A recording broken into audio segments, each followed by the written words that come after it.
نہ ان کا عقیدہ ہے یہ، نہ ہمارا عقیدہ ہے. عقیدہ کن کا ہے؟ شیعوں کا ہے. میں اس پر یہ بات عرض کرتا ہوں کہ اگر یہ کہتے ہیں فضائل اعمال میں لکھنے کی کیا ضرورت ہے، یہ مجھے بتائیں امام بخاری کو یہ لکھنے کی ضرورت کیا تھی؟ کر دینا ان بخاری کا انکار بھی پھر سے. لہٰذا یہ بچوں والی بات نہیں، یہ نہیں چلنے والی. اور اگلی بات یہ ہے، مسئلہ ہے کس کا؟ کرامت کا. مسئلہ ہے کرامت کا.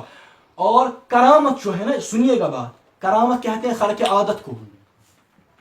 موسیٰ علیہ السلام، اونٹ سانپ سپنی سے پیدا ہوئی عادت ہے، اور موسیٰ علیہ السلام کی لاٹھی سانپ بن جائے یہ خرق عادت ہے. اونٹنی سے پیدا ہوئی عادت ہے، اور صالح علیہ السلام کی قوم کے اندر پہاڑ سے اونٹنی نکلے یہ خرق عادت ہے. اگر یہ خرق عادت کسی نبی کے ہاتھ پر ظاہر ہوگا تو معجزہ کہتے ہیں، غیر نبی کے ہاتھ پر ظاہر ہوگا تو کرامت کہتے ہیں. کرامت کی شرعی اور عقلی کوئی مقدار نہیں ہے.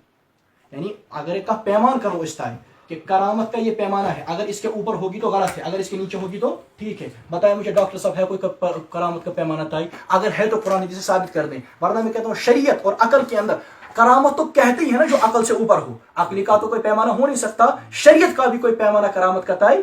کرامت کچھ بھی ہو سکتی ہے، اور کرامت کے اندر ہمارا عقیدہ یہ ہے کہ اللہ کے علاوہ کوئی کچھ نہیں کر سکتا، اللہ کے علاوہ رسول پاک علیہ السلام بھی کچھ نہیں کر سکتے. جو کرتا ہے کون کرتا ہے؟ اللہ کرتا ہے. معجزے کے اندر ہاتھ ہوتا ہے نبی کا، اور طاقت کس کی ہوتی ہے؟ اللہ کی. اور کرامت کے اندر ہاتھ ہوتا ہے ولی کا، طاقت کس کی ہوتی ہے؟ آپ مجھے بتائیں امام، ہم اگر یہ کہتے ہیں امام صاحب سے نہیں ہو سکتا، میں بھی کہتا ہوں امام صاحب سے نہیں ہو سکتا، کیا اللہ سے بھی نہیں ہو سکتا؟ اگر یہ وہ کہتے ہیں، وہ لکھ کر کے دیں کہ معاذ اللہ اللہ سے بھی نہیں ہو سکتا، پھر ہم دیکھ لیں گے. امام صاحب رحمۃ اللہ علیہ سے نہیں ہو سکتا، لیکن امام صاحب کے رب سے ہو سکتا ہے. اور ہم کہتے ہیں جو آدمی یہ کہے کہ امام صاحب سے ہوا ہے وہ مشرک ہے، وہ کافر ہے. جو یہ بھی کہے کہ نبی نے خود کیا ہے وہ بھی مشرک اور کافر ہے. کرنے والی ذات کس کی ہے؟ اللہ کی ہے. یہ کہتے ہیں کہ اللہ بھی نہیں کر سکتا، ہم چھوڑ دیں گے.